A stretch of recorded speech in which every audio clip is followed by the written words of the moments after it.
Alright guys, I'm back with the brake job. I've got the car all up on jacks. I ended up putting the wheel back on just in case something drastic happened.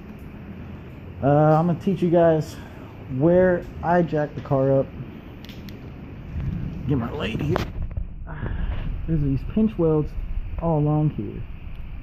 You can see them. There's like one right there. See right there. You can go up right there where it's crushed. I like to put my jack stand right in that groove there. And it's on all four corners. So that's the safest way to really jack this thing up. Also, when I take off each wheel, I like to put the jack and the wheel under the car. That way if it falls down, you know, it ain't gonna go nowhere.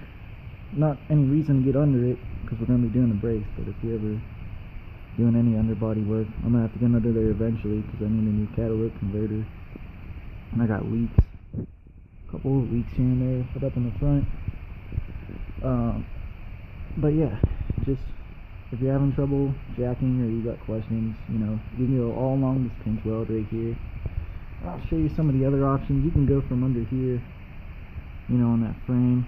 You can see right there, that's a good option. Right there on that support's a good option over there. You can go, you can't really see it, but right here where that control arm is, there's a bolt right there. I would go from there. I'd avoid putting the jack on that. You know, that's a bad idea. You can mess up your alignment, all of that stuff. Easiest way to do it is just follow this pinch weld. I usually put the jack up there in the corner behind here, and then I'll just do it until I get the wheels off the ground and just lower it onto the jack stands. Make sure that your handles are all the way down. You know, car looks a little unlevel right now, but you know what I like to do, give it a shake, and I'm pretty happy with that. It ain't going anywhere. So let's get this job started. We're going to take a break from the rears. I'm going to do the front. We're going to do the we're going to be changing the rotors and the brake pads and pressing in the top. Oh yeah, another point to mention, before you jack your car up, and if you're like me and didn't have the proper tools, yesterday I had to use these blocks of wood because I had that piece of shit jack right there.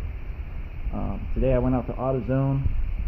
I rented out this compression kit for $20 just in case we need it for the rear.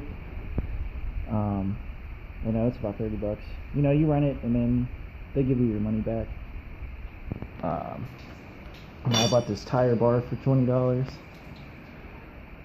So I broke all the bolts loose before I jacked the car up because once the wheels are up, they're going to spin on you and you'll never get those things off. So make sure that you break loose your lug nuts if you don't have a good impact driver like me, because I just got this cheap electric one that's somewheres over here, over here, and you know, it's reliable. It kind of got the bolts broke loose.